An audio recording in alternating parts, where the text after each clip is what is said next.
नमस्कार साथियों, आप सभी का एक बार फिर से स्वागत है डिजायर कंपटीशन एकेडमी में। जैसे कि आप सभी को पता है कि डिजायर कंपटीशन एकेडमी के द्वारा एक नई सीरीज 10 कदम लाया जाता है, जिसमें हम चर्चा करते हैं एक स्पेशल टॉपिक का, और उसमें हम बहुत कम समय में उससे आने वाले जितने भी क्वेश्चन हैं उस पर हम चर्चा करते हैं। तो चलिए बिना देरी किए आज हम चालू करते हैं हमारा। जैसे आप सभी को पता है कि पिछला जो 10 कदम सीरीज जो मेरे द्वारा लाया गया था, जिसमें हमने चर्चा किया था संविधान संशोधन की प्रक्रिया, कि हम संविधान में संशोधन कैसे करते हैं। मुझे उम्मीद है कि आप सभी उस वीडियो को देखे होंगे और आपको अच्छे समझ आया होगा, और वो बच्चों ने कमेंट भी किया है कि अच्छा लग रहा है करके। तो इन सब के प्यार के लिए आप सभी का बहुत बहुत आभार है।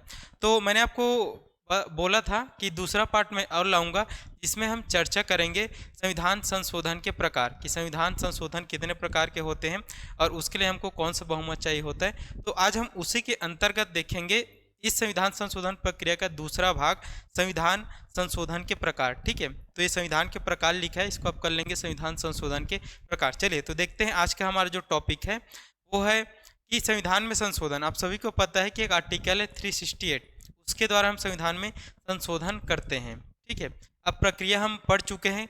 इसके पहले जो मैंने 10 कदम वीडियो बनाया है उसके अंतर्गत, तो उसको आप जाके एक बार देख लेंगे और अच्छे से उसको समझ लेंगे। ठीक है, अब हम देखते हैं उसके प्रकार। तो देखो, संविधान में जो संशोधन होता है उसके 3 प्रकार होते हैं, या फिर कहे जा सकते हैं 3 प्रकार के होते हैं। देखो, पहला जो प्रकार होता है संविधान में संशोधन, वो साधारण बहुमत के द्वारा होता है। साधारण बहुमत मतलब उपस्थित मतदान का 50% बहुमत, 50% बहुमत के साथ ये साधारण बहुमत द्वारा होता है। ठीक है, दूसरा अगर हम बात करें तो विशेष बहुमत द्वारा। विशेष बहुमत मैं समझा चुका हूँ। विशेष बहुमत 2/3 बहुमत, जो राज्यसभा का यहाँ पर 2/3 बहुमत, लोकसभा का 2/3 बहुमत। ठीक है, और उसके बाद तीसरा जो होता है वो विशेष बहुमत के साथ कम से कम आधे राज्यों का अनुसमर्थन।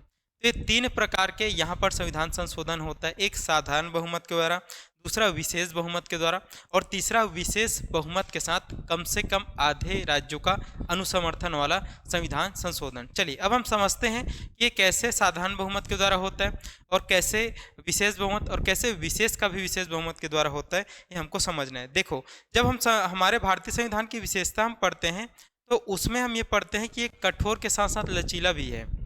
अर्थात हमें समझते हैं कि कठोर तो है, यहाँ पर संविधान संशोधन करना उतना इजी नहीं है, जिसके अंतर्गत आता है ये विशेष वाला, और विशेष के साथ 50 राज्यों का या फिर 50% राज्यों का अनुसमर्थन। लेकिन हम लचीला भी पढ़ते हैं, तो हमारे संविधान में कुछ विषय या फिर कुछ टॉपिक या फिर कुछ यहाँ पर सब्जेक्ट ऐसे रखे गए उनको संशोधन करने के लिए ज़्यादा कठिन प्रक्रिया का यहाँ पर उपयोग हमको नहीं करना है, केवल और केवल साधारण बहुमत के द्वारा वो हो जाएगा।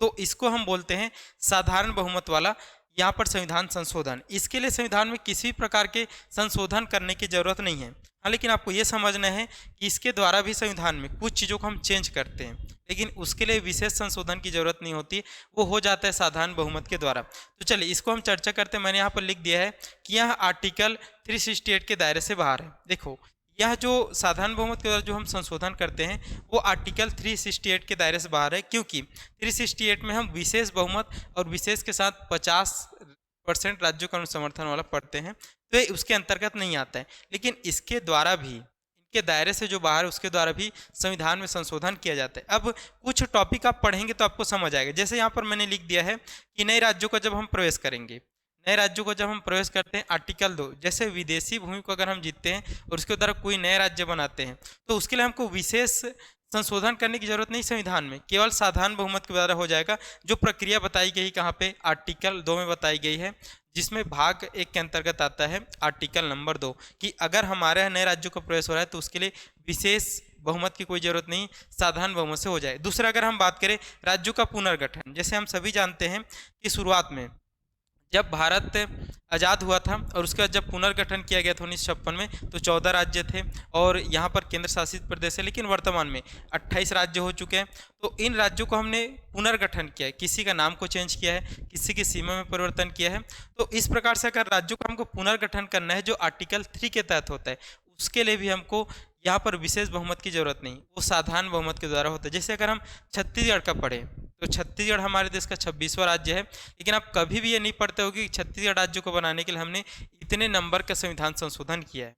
ऐसा हम कभी नहीं पढ़ते, क्योंकि इसके पीछे रीज़न ये है कि वैसे संशोधन करने के लिए, ऐसे राज्यों का पुनर्गठन करने के लिए हमको विशेष प्रावधान की जरूरत नहीं है, वो केवल साधारण बहुमत से हो जाता है। तो राज्यों का पुनर्गठन अगर हमको करना है तो वो भी हो जाएगा साधारण बहुमत से। इसके अलावा अगर राज्यों में विधान परिषद का गठन एवं समाप्ति करना है, जैसे आप सभी को जानते हैं कि हमारे देश में 28 राज्य है, 8 केंद्र शासित प्रदेश है, तो उन 28 राज्यों में सबके पास अपनी विधानसभा है, लेकिन सबके पास उनकी विधान परिषद नहीं है। तो विधान परिषद अभी वर्तमान में 6 राज्यों के पास है। तो किसी भी राज्य में अगर विधान परिषद का गठन करना है या फिर गठन होने का उसका उत्साधन करना है, उसको समाप्ति करना है, जो आर्टिकल 169 में दिया गया, तो वो भी हो जाता है साधारण बहुमत से। इसके लिए कोई विशेष बहुमत की जरूरत नहीं पड़ती है और न ही संविधान में संशोधन करने की जरूरत पड़ती, ये आपको ध्यान पे रखना है, ठीक है। अगर उसका नेक्स्ट अगर हम जाते हैं तो नागरिकता की अगर हमको प्राप्ति करना है भारत की, और नागरिकता को अगर हम छोड़ना है तो ये शक्ति किनके पास है? संसद के पास है। तो संसद ही इसके लिए कानून बनाती है और इसके लिए कुछ विशेष प्रकार के संशोधन करने की जरूरत नहीं होती, ये भी साधारण बहुमत के द्वारा हो जाता है। इसके अलावा केंद्र शासित प्रदेशों में अगर विधानमंडल का गठन करने, जैसे आप सभी को पता है कि भारत में वर्तमान में 8 केंद्र शासित प्रदेश है, लेकिन 2 केंद्र शासित प्रदेश ऐसे जहाँ पे वर्तमान में विधानसभा है, एक दिल्ली में है और दूसरा है पुदुचेरी, और अभी बनने वाला है जम्मू में। तो आपको ध्यान पे रखना है कि यहाँ पर केंद्र शासित प्रदेशों में अगर विधानमंडल का गठन करना है तो उसके लिए कोई विशेष प्रकार के संशोधन करने की जरूरत नहीं है, ये हो जाता है साधारण बहुमत से। इसीलिए मैंने आपको बताया ना कि ये जो साधारण बहुमत द्वारा जो हम संशोधन करते हैं वो आर्टिकल 368 के दायरे से बाहर है, ये एकदम साधारण तरीके से हो जाता है। इसके लिए संविधान में कुछ विशेष प्रकार के उलट फेर करने की जरूरत नहीं है। तो ये इनके क्या है, यहाँ पर एक विषय है, ठीक है, तो ये आपको बताना है। चलिए अब हम जाते हैं दूसरा। तो दूसरा में यहाँ पर दिया गया है विशेष बहुमत के द्वारा, मतलब 2/3 बहुमत, और मैं आपको पढ़ा चुका हूँ 2/3 बहुमत किस टाइप का लगेगा यहाँ पर, ठीक है। तो इसको अभी हम चर्चा नहीं करते, हम चर्चा कर लेते हैं विशेष बहुमत के साथ कम से कम आधे राज्यों के अनुसमर्थन वाले, और इसको आपको पढ़ना बिल्कुल नहीं है, जो इसमें आएगा और जो इसमें आएगा, और इन दोनों के बाद जो बच जाएगा वो किस में आ जाएगा? विशेष बहुमत के द्वारा आ जाएगा। तो पहले हम पढ़ लेते हैं कि इसको, इस विशेष बहुमत के साथ कम से कम आधे राज्यों का अनुसमर्थन। चलिए, तो ऐसा विषय जो हमारे देश के संघात्मक शासन व्यवस्था को प्रभावित करे, या फिर ऐसा कोई विषय जो हमारे देश के संघ के साथ साथ राज्यों के संबंधों को प्रभावित करे, जो संघात्मक व्यवस्था को यहाँ पर कम ज़्यादा करने का प्रयास करे, उसके लिए हमको लाना पड़ता है विशेष बहुमत के साथ साथ, मतलब दोनों सदनों में विशेष बहुमत से पारित होना चाहिए।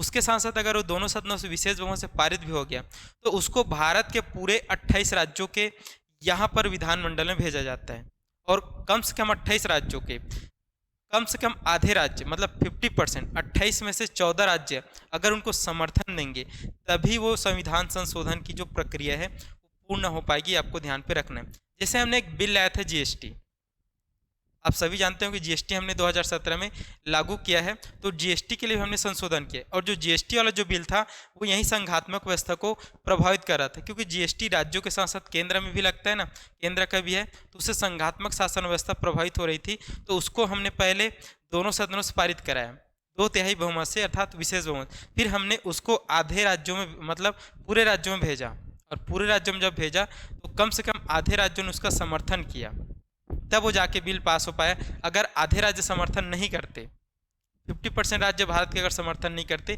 तो वो बिल संविधान संशोधन बिल नहीं बन पाता। तो आपको ध्यान में रखना है, जो संघात्मक सिस्टम को प्रभावित करता है ऐसे बिलों को संसद के साथ साथ अन्य राज्यों के विधानमंडलों से स्वीकृत होने चाहिए। हाँ, आपको ये ध्यान रखना है कि अगर पूछे कि अगर हम उसको अन्य राज्यों के विधानमंडल में भेजे तो वहाँ पे कौन सा बहुमत चाहिए, तो आपको ध्यान रखना है कि वहाँ पर राज्यों में आपको साधारण बहुमत चाहिए। जैसे अगर बात किया जाए कि जीएसटी वाला जो बिल है अगर छत्तीसगढ़ के विधानमंडल में भेजा गया होगा तो छत्तीसगढ़ में उसको केवल और केवल किस बहुमत से पारित कराना है? उसको केवल साधारण बहुमत से पारित कराना है, ये आपको ध्यान पे रखना है। तो ये हमारे पास इतना आएगा। अब हम पढ़ लेते हैं कि इसके अंतर्गत कौन से टॉपिक आते हैं। तो चलिए हम पहले लिख दें राष्ट्रपति का निर्वाचन, और ये प्रक्रिया दिया गया है आर्टिकल 54 में। देखो, राष्ट्रपति का निर्वाचन होता है, तो अगर राष्ट्रपति के निर्वाचन की प्रक्रिया को हमको चेंज करना है किसी भी तरीके से, तो राष्ट्रपति पूरे राष्ट्र का प्रमुख होता है ना, राज्यों के साथ साथ पूरे हमारा जो राष्ट्र है उसका प्रमुख होता है, और राज्यों के जो प्रतिनिधि होते हैं, जो विधान सभा के सदस्य होते हैं, राष्ट्रपति के निर्वाचन में भाग लेते हैं, तो उसको अगर हमको चेंज करना है तो एक संघात्मक सिस्टम क्या हो रहा है, यहाँ पे परिवर्तन होगा। तो उसके लिए हमको लाना पड़ेगा ये वाला बहुमत, ये वाला संशोधन, ये आपको ध्यान में रखना है। उसके बाद दूसरा दिया गया है राष्ट्रपति के निर्वाचन की प्रक्रिया। आप सभी को पता है कि राष्ट्रपति के निर्वाचन की प्रक्रिया कैसी होती है, एकल संक्रमणी मत प्रणाली के आधार पर होती है। तो इन सभी चीज़ों को अगर हमको चेंज करना है तो उस प्रक्रिया को चेंज करने के लिए भी हमको इस प्रकार के विशेष प्लस आधे राज्यों का अनुसमर्थन चाहिए रहेगा। तो ये कहाँ पे दिया गया है, आर्टिकल 55 में। ठीक है, अब हम जाते हैं संघ की कार्यपालिका का विस्तार। बहुत जगह पे होता है जब देश में इमरजेंसी लगती, कुछ भी होता है, तो संघ की कार्यपालिका राज्य की कार्यपालिका को कम करती है। तो इस अगर कार्यपालिका के विस्तार को अगर बढ़ाना है संघ की, तो उसके लिए भी हमको चाहिए क्या, विशेष बहुमत वाला यहाँ पर प्रक्रिया। ठीक है, उसके बाद अगर हम जाएंगे तो केंद्र शासित प्रदेशों के लिए हाई कोर्ट कि अगर हमको व्यवस्था करना है तो उसके लिए भी हमको संविधान संशोधन करना पड़ेगा, बहुत कठिन वाला। ठीक है, अगर केंद्र की न्यायपालिका में कुछ सुधार करना है, कुछ हटाना है, कुछ बढ़ाना है, तब भी हमको ये वाला चाहिए। उसके अलावा राज्यों के उच्च न्यायालय के लिए अगर व्यवस्था करना है तो उसके लिए भी ये सब चाहिए। और 7वीं अनुसूची, आप सभी जानते हैं कि 7वीं अनुसूची में 3 प्रकार की सूची दिया जाता है, केंद्र सूची, राज्य सूची और समवर्ती सूची। तो तीनों के यहाँ पर विषय को इधर से उधर करना है, तब भी यहाँ पर हमको क्या करना पड़ेगा, इस संविधान संशोधन की प्रक्रिया का हमको पालन करना पड़ेगा। इसके साथ साथ अगर केंद्र राज्य विधायी संबंधों में कुछ परिवर्तन करना है, हम सभी पढ़ते हैं संविधान में केंद्र एवं राज्यों के बीच में विधायी संबंध भी होते हैं, कार्यपालिका संबंध भी होते हैं, और यहाँ पर धन संबंधी भी प्रक्रिया होती है। तो उनमें अगर हमको चेंज करना है कि इसमें विधायी संबंधों में कि किस प्रकार कानूनों का संबंध केंद्र और राज्यों में रहता है, तो उसमें भी हमको यहाँ पर विशेष बहुमत वाला प्रक्रिया का पालन करना पड़ेगा। संसद में राज्यों का अगर प्रतिनिधित्व हमको घटाना है, बढ़ाना है, जैसे संसद में हर राज्यों का अलग अलग प्रतिनिधित्व है ना, जैसे छत्तीसगढ़ के लिए लोकसभा सीटें 11 है, राज्यसभा सीटें 5 है।